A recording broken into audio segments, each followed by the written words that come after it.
Okay, welcome to the first part of the networking transformation workshop series.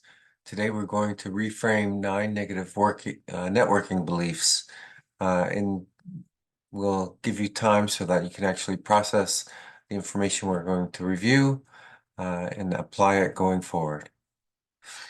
All right, so in this time together, we're going to go over each of those 9 negative networking beliefs, things that um, keep some people from even trying to network. And you may find that 3 or 4, and perhaps even more, apply to you. You may find that 1 or 2 of those 9 beliefs apply to you. Um, or it could be that none of them apply to you, and that's fantastic. That means you're ready to go. You're ready to get yourself out there. So again, there'll be a workshop at the end to give you time to reflect and determine specifically how you want to prioritize your time with respect to reframing those beliefs. And here's what they are. So number one, some people just feel awkward if they're meeting new people. There's ways around that. A lot of people feel like, no, I just don't have time, especially if they just got a new job, they want to make a name for themselves. Um, they'll they'll stop networking, and again, we're going to dive into detail on each of these here. Um, but they can't help others. They don't want to use people. They're not sure where to start. Yeah, it's just going to take way too long to develop those relationships for me to get results. So why even bother? That's another belief that some people have. Some people believe that they have to try and be somebody else, and that's not true at all. And then number 8 really resonates with me. That was the biggie for me is I didn't want to be a showboat. I didn't want to, you know, be a braggart. I believe that my work quality and results speak for itself. But when I found myself unemployed, I knew that I had to change those beliefs. And there's a way to be self-promotional without being Nikki. And again, we'll discuss that in more detail. And that's actually aligned with number 9 as well, that putting yourself out there means selfless promotion. Okay, so again, these are the 9 negative networking beliefs that will sometimes and oftentimes keep people from even trying to network. So in other words, they focus on their job, and then they focus on their personal life, and that's it. No networking, no looking for other opportunities. And so what can happen is you're caught flat-footed in the case of being laid off, or if you're considering pivoting careers, you're not in that position to really make that transition or find that next opportunity as quickly as you can. All right, so there's a simple way that we can bust these myths or reframe those beliefs. Okay, you can't take it straight on, right? You can't just tell yourself, "Oh, I'm not awkward." Right? That's only going to go so far. And the next event you go to, you're going to say, oh, well, I still felt awkward. And then it reinforces that negative belief. Okay. So what we want to do is we want to recognize that it's experiences that shape our beliefs, and those beliefs are what shape our actions.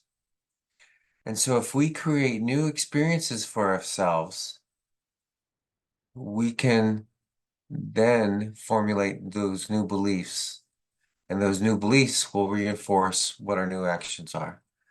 Okay, so um, I'll go into detail here right now, provide an example for you. So I felt a little awkward going to networking events. I thought, and you can see that some of these beliefs they're intertwined and related a little bit. So not only was I a little bit awkward, but I also felt like I had to be somebody else. So that meant I kind of was maybe a little bit pushy, but I realized, after, you know, pushing through the discomfort, I realized, no, I can be myself. And if I also prepare for the networking discussion, and I did that in a couple ways, that I'll be more at ease. And when I'm more at ease and I'm myself, I'm not going to be as awkward. So just those small little actions helped me identify new things to do at the networking events. And then when I did those new things, I realized, oh yeah, this isn't as bad as I thought it was. And people were interacting and people wanted to have follow-up discussions. And those were new experiences for me. So then over time, as I walked into a in-person networking event and there was less anxiety, I knew that I had reformed or reframed those beliefs. Okay, so the simple template here is, and you'll see the context here as we work through each of those nine beliefs individually. If I do this, this will happen. And I'll provide you some examples. You may like or you may not like those examples. But again, at the end of this workshop, you'll have time to really prioritize what are the beliefs that you want to focus on, and then how is it that you're going to reframe those beliefs?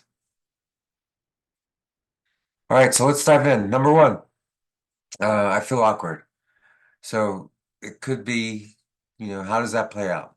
So it plays out that you're not even going to events. You're not even participating on LinkedIn. Um, if you do, you're not trying, techniques to enhance your networking skills. And so you may have the same experience as you have in the past, which ultimately reinforces your old beliefs. Okay, so what are the implications there? You don't get better at networking, you get frustrated, and you give up. And that's the last thing we want to have happen. We don't want you to give up. You'll hear me talk about the growth mindset. There is no such thing as failure, only learning. Keep pushing through, keep working at it. And as you're learning and trying new things, and again, creating those new experiences, you're going to uh, create and instill those new beliefs. Okay? So again, here's some considerations for you if you are feeling awkward. Number one, you can be yourself. Okay? If you're quirky, uh, love it. Bring your full self, right? Um, and then I was awkward because I was a little bit laid back and I would kind of just wing things. Well, what I realized is no, if I prepare a little bit for these networking events, then I'll be less awkward. So what did that look like for me? That looked like me nailing down what my elevator pitch was. I like to call that the career mission statement. We're going to talk about that into the next section. And then, have two or three questions to ask people. So when we're engaging others and we're asking people questions, we're taking the pressure off us and we're letting others speak. And I can't remember the studies, but there's been research that shows people who end up doing more of the talking value that connection, value that interaction more because they're able to talk about themselves. So it's great to ask questions of people. Again, two or three questions, right? You don't want to say, oh, well, here's a list of nine questions I want to ask and I want to ask them in order. No, don't do that. Just be natural, right? Use follow-up questions to continue the engagement with people. Okay? Another great little specific tip here is if you're in a large event, either look for single people that are floating out there or look for groups of three. If there's three people involved in a discussion, one is likely that third wheel. less engaged in the discussion. And so while it may feel awkward interrupting them, one person will eventually peel off, and now you can have your one-on-one discussion. Okay? So as you consider those, and you can think about, well, if I am feeling awkward, what are the specific things I can do to reframe those beliefs? And again, these are just ideas, but you'll see they follow the same context. If I do this, this will happen. So if I practice going to one networking event every other week or so, then I'll get better over time. And along those same lines, if I embrace the uncomfort or discomfort, eventually I'll I'll overcome that. I'll become more comfortable. And it's just like anything we do over and over and over again. Recall back to the first time driving and all the different thoughts um, that you had going through your mind. Am I going too fast? What's that car doing? Am I braking too hard? Et cetera, et cetera, et cetera. And then if you rewind and you think about, maybe something happened at work or something's going on and you're giving things a lot of thought and consideration when you're driving, you're not thinking about that stuff because it's all learned behavior. It's all subconscious now. And so that's the goal is to make networking part of your subconscious behavior. And again, that'll happen over time. Okay, number two, I don't have time. So how does this play out? It plays out by, again, at the beginning of this, I alluded to, well, when we start a new job, we're focused on that new job. We want to make a good name for ourselves. So we stop our external networking. We're not staying connected with former colleagues. And a belief there could be is, oh, well, I'll never see or need that person again. So why stay in touch? Um, I used to feel that way also, but I realized, well, if I make an effort to maintain relationships, I never know when I'm gonna be able to either help that person or that person can help me. What else happens when we believe we don't have time? Well, you're not meeting new people. And it could be that, yep, you were participating on LinkedIn to find that next role or, to grow your network, and then you stop doing that. So ultimately, the consequence being is your network's going to degrade over time and it's going to suffer. And if you find yourself in a situation where, oops, I'm now unemployed or we were laid off because of or the company culture isn't what I wanted it to be. Let me go off and find my next role. Well, now you have to rebuild your network right where you left off. So ultimately, it's going to take you more time to find your next opportunity. Okay, so considerations, and I've already touched on this a little bit. What happens when something changes with your job? Could be that you have a new manager. Could be that the company was bought out by another firm. It could be a new leader and a change in strategic direction. Okay, and so those things may cause you to want to make a shift. And then perhaps you've got an idea, and it doesn't have to necessarily be related to your job. It could be related to be anything else. Maybe it's a side gig. Maybe it's um, something that would be really helpful for a close friend of yours that you want to help promote or you want to help them with their connections. Well, if your network is degrading over time, it's going to be harder for you to do that. So how is it that we can reframe those? It doesn't take much time. If I find 15 minutes a day to reconnect with colleagues, that could be sending out a note, it could be, commenting on LinkedIn, it could be, uh, a variety of things. Then, you'll maintain your strong network. If I spend an hour and a half a week interacting on LinkedIn, more people will notice me. If more people notice me, then perhaps, if I've really defined the type of problem that I solve, who I work with, the type of results that I can bring, then, perhaps opportunities will start finding me. So again, that's one of the main objectives of building your network is so that you're not chasing opportunities, opportunities are coming to you. And it works, it happens. Okay. Another common point is, oh, well, I'm not in a position to help others. Well, that may be true. You may feel that way. Um, and ultimately, if that's keeping you from networking, that means you're not going to continue to meet new people and you're going to continue to not be able to help others. Okay. So, what I encourage you to do is ask questions of people as you're meeting them to learn how you might help them.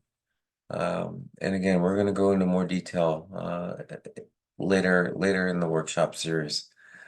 Um, and ultimately, you stop meeting new people and you're not able to connect people to each other. You're not able to connect them to resources, to information, anything that they might find valuable.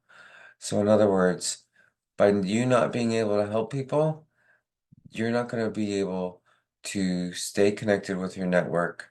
You're not going to be able um, to stay top of mind within your network as well.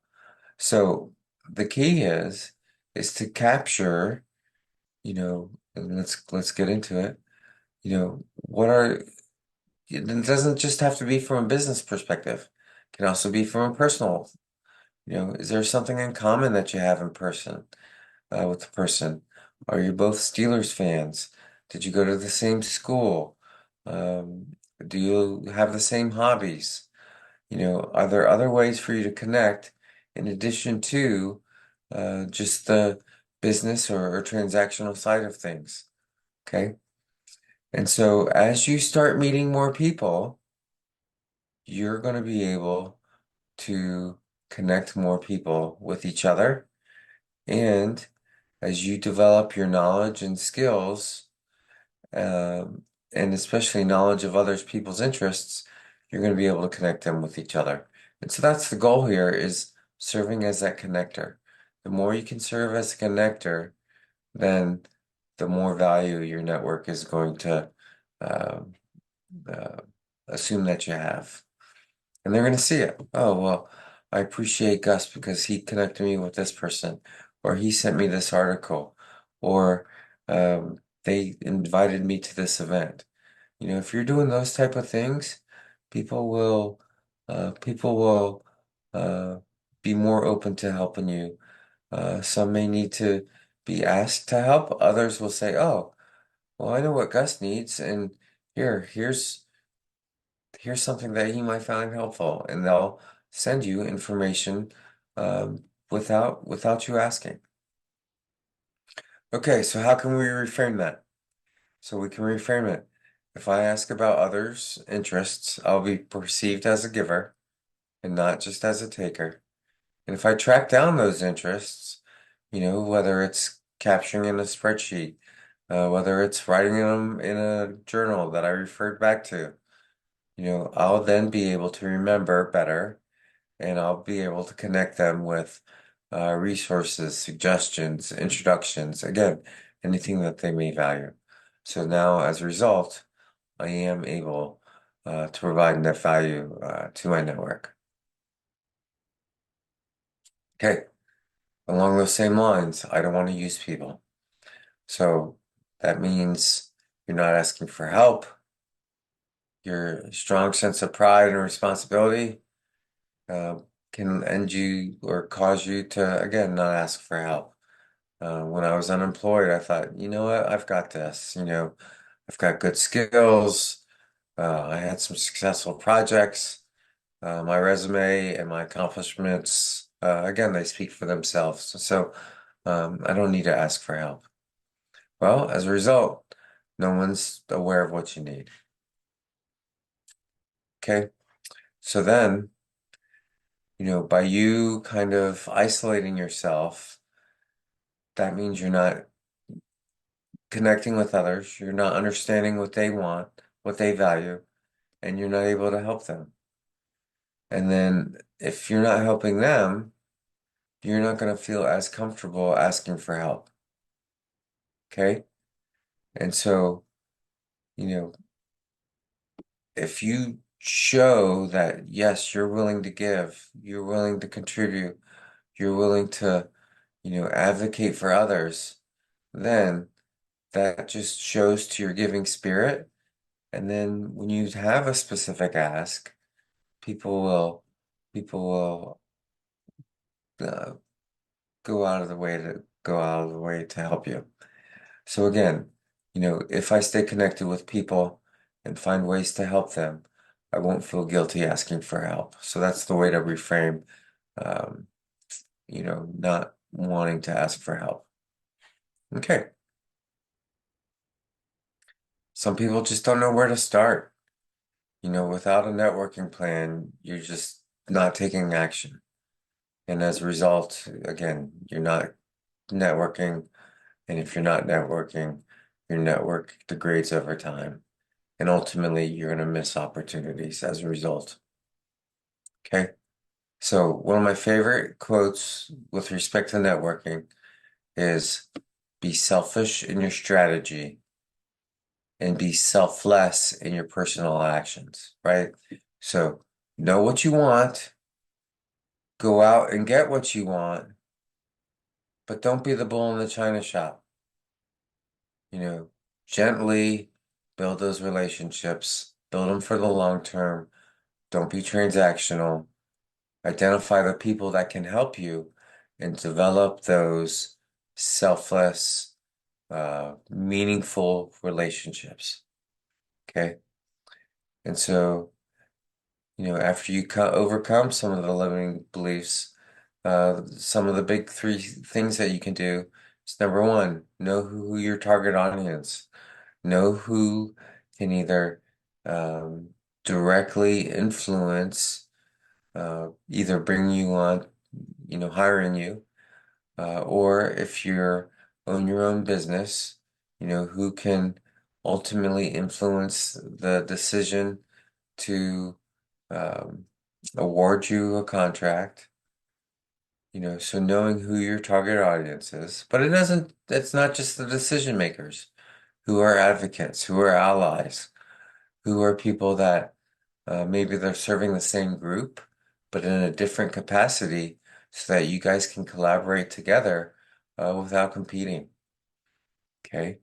Uh, Perhaps they're people that went to your same school that are performing in the same role, and they'd be more than happy to serve as a mentor for you.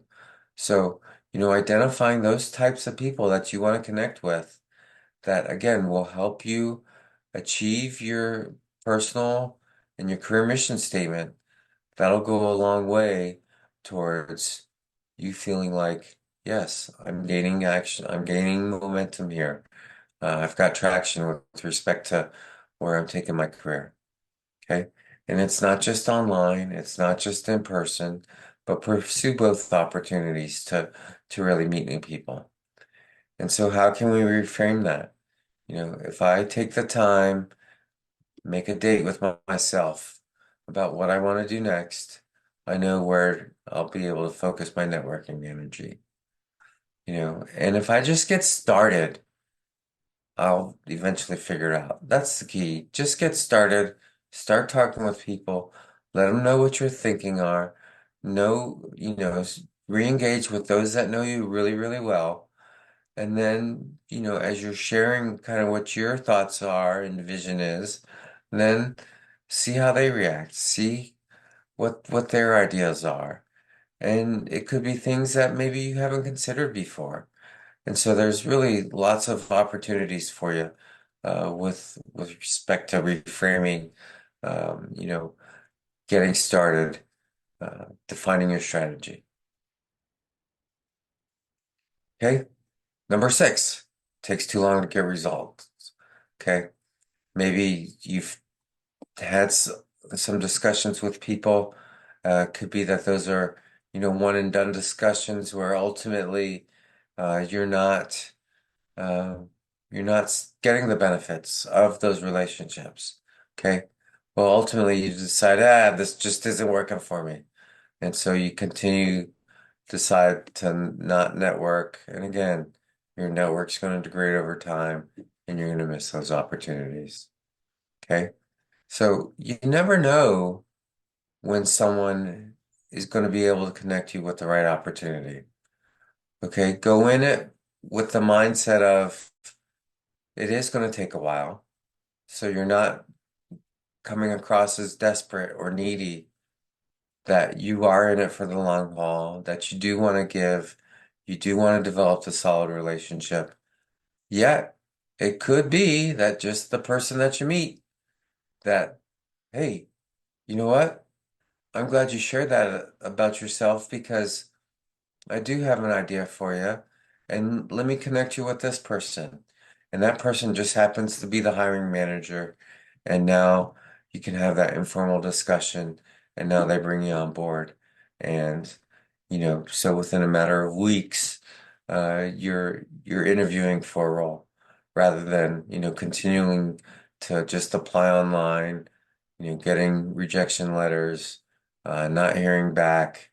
Um, it really is the power of not only who you know, but who knows you and what you're capable of. Okay. So again, go in it with the expectation of, yeah, it's going to take a while, yet, be pleasantly surprised if things do happen quicker for you. Okay.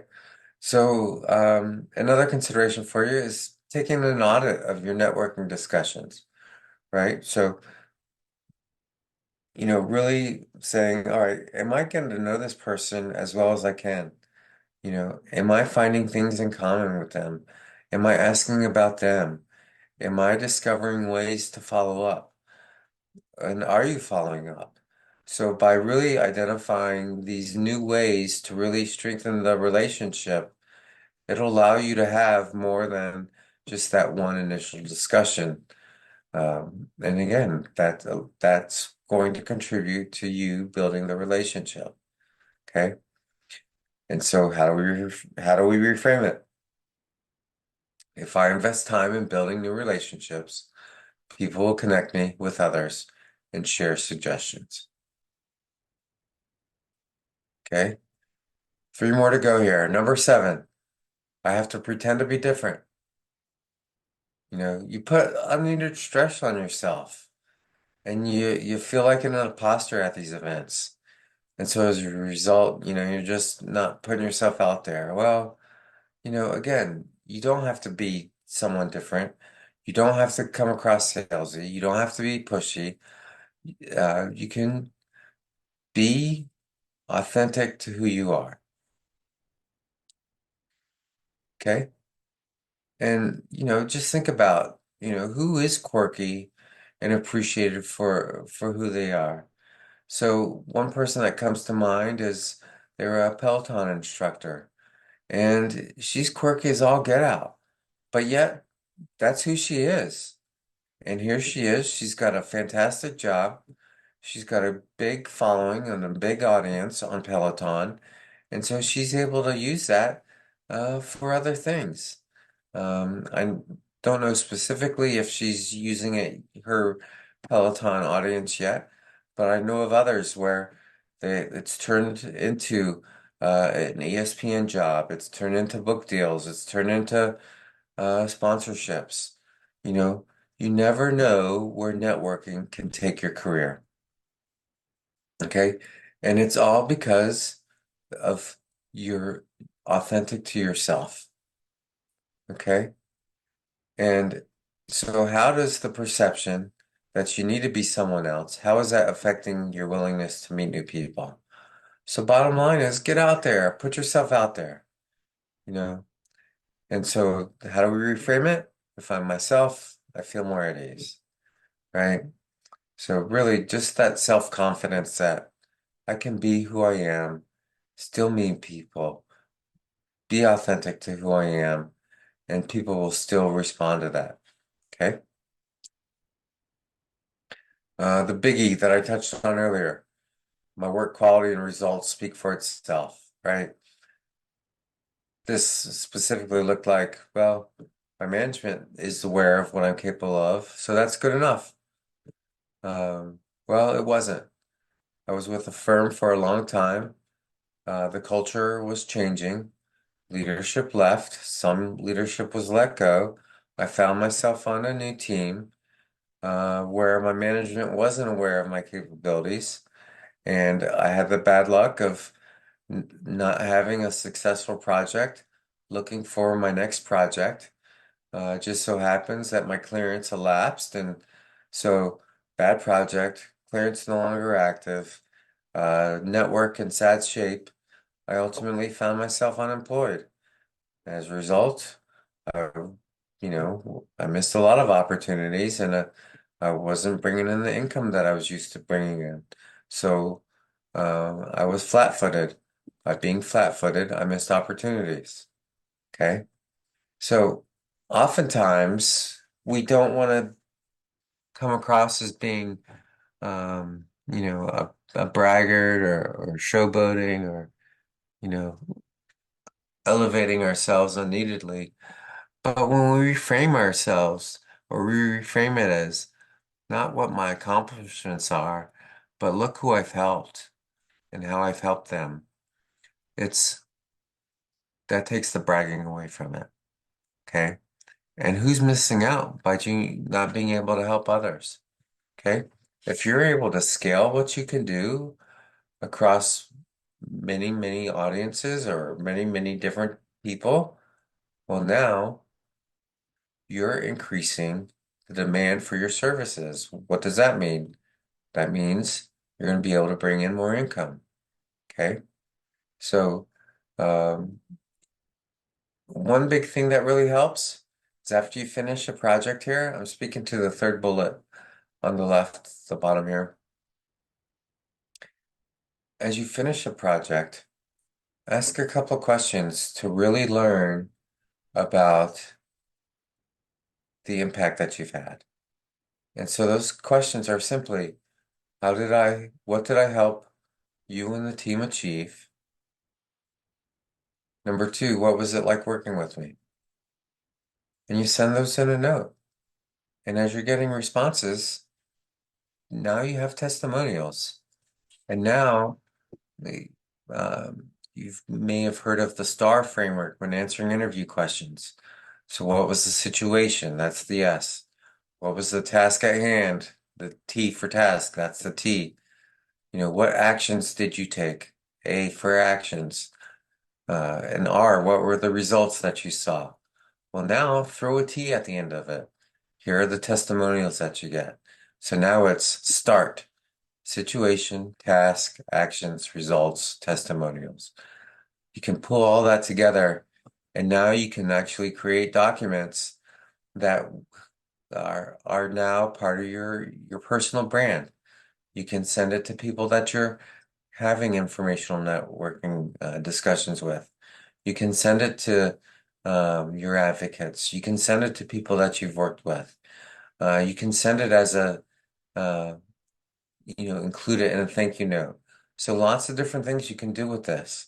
So when we start collecting those testimonials, we don't need to use flowery adjectives to describe what we do. We don't need to say that we're an expert. We can let others say that for us. So really, the third point there, letting others speak for how we help really goes a long way to allowing us to advocate for ourselves and demonstrating the value that we provide. Okay. So what's one way to reframe all this? If I share my knowledge about how to overcome common challenges that I see, more people will see the value that I provide. I'll attract more people to come to me. Okay. And so again, now you're in a position where should things change at your company, you're not flat-footed. Sure, continue to do good work. Put emphasis on doing a great job, providing results, but also put as much emphasis on who else can I help?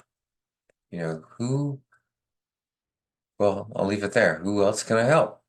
And so from that perspective, you know, what are the things that they value? What are those common challenges that you can help them overcome? Okay. And, if this is related to number 8, number 9 here, they are somewhat related. But ultimately, if you think that, putting yourself out there means I just have to, one-way communicate what I'm doing, what the selfless promotion is, then that means, you know, if you're hesitant to do that, that means you're not sharing accomplishments. Leadership may not be aware of the value that you're providing. People don't know what you're working on. You're not going to go to networking events. And as with a lot of these later ones, ultimately you're just going to miss out. Those invisible opportunities are going to continue being invisible. Okay. And so again, you don't have to be showy. You don't have to, really elevate, say, yeah, rah, rah, look at me. Here's what I did.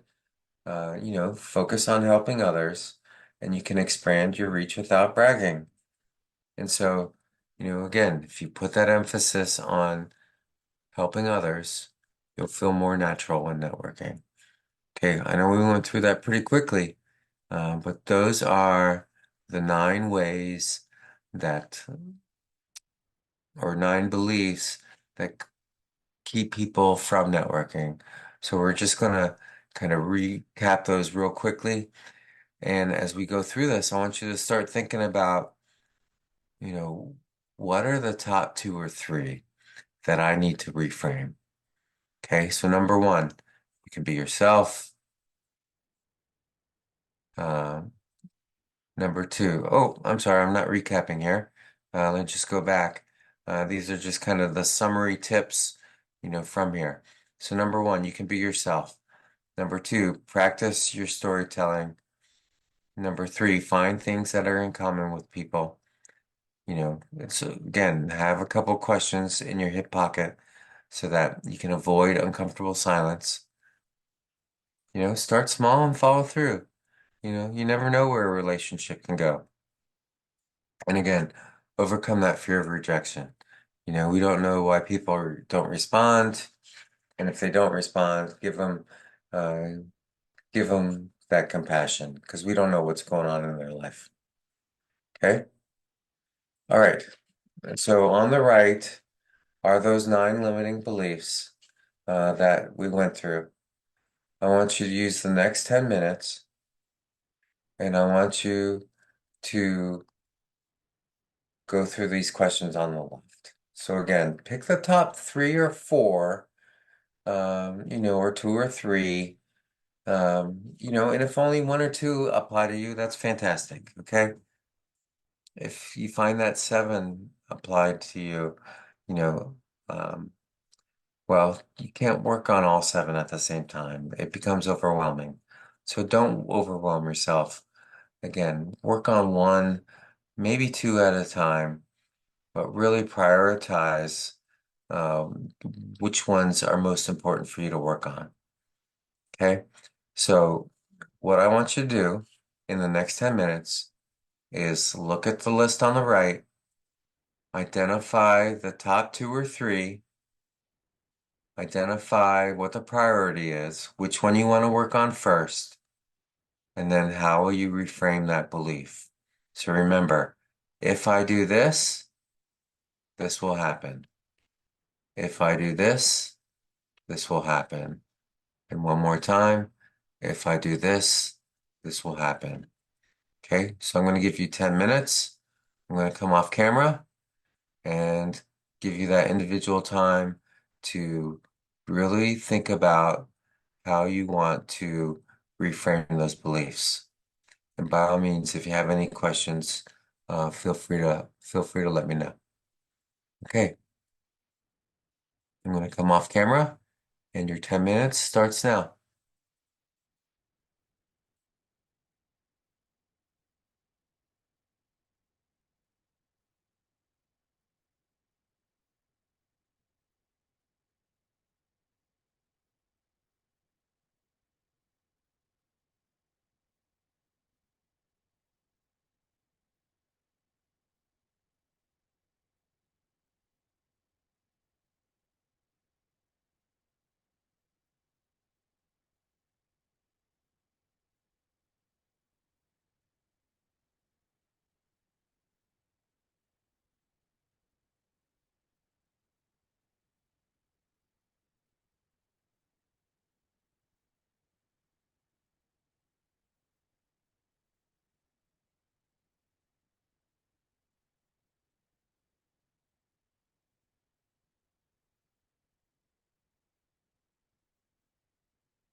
Okay, it's been 10 minutes. So how'd that go for you? So hopefully you've prioritized your limiting beliefs that you want to reframe, and you've come up with some very small steps that will help you create those new experiences. And again, over time, as those new experiences repeat themselves, you'll instill those new beliefs. Okay? So that wraps up the reframing of the 9 common uh, networking beliefs that hold people back from networking. So I encourage you to get out there, right? And if you have questions, feel free to reach out to me. Uh, my email address is glawson734 at gmail.com.